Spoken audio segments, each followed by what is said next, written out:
11. Hello po, magandang gabi po. Reynahe number 11. Kamusta po? Kinakabahan po ba? Masaya? Excited? Good evening, everyone. Yes, medyo kinakabahan. Excited. It's a mixed emotion. Wow, mixed emotion naman. Okay, kasi po ba napatiin ang inyong mga kasama? Magandang gabi sa inyong lahat, mga taga-Central Signal, at lahat ng mga dumayo pa dito, sa mga kamag-anak ko dyan. Salamat sa mga kaibigan ko. Thank you. Sa mga tumayo po mula sa ibang bansa, sa mga taga-Australia, taga-Canada, taga-Japan, magandang gabi po. Ito po, bubunod po kayo ng numero. Sige. Dalawang beses ko po papasahin. Worship ko natin ay nasa akin po. Screen. Ang nabunod po ninyong numero ay number 15. Number 15. Ang paso niyo po, sige po, harap lang muna ito. Ang inyong pong katanungan, sa inyong palagay, paano mahuhubog ng isang ina ang kanyang mga anak sa kanilang magandang kinabukasan?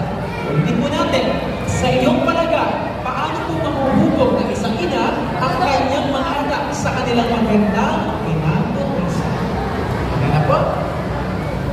Ready or not, here I come.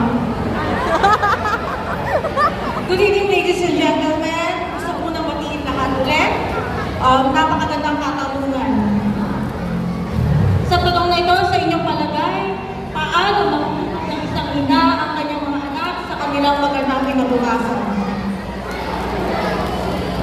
Maraming salamat sa napakagandang tanong na ito.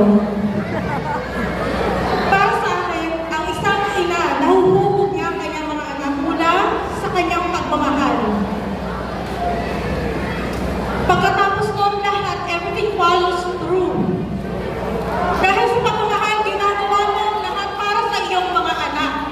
Wala kang ibang hindi gagawin para lang mapabuti ang kanyang kalagayan. Mapabuti ang kanilang sitwasyon para sa kinabukasan. Para sa akin, pagmamahal.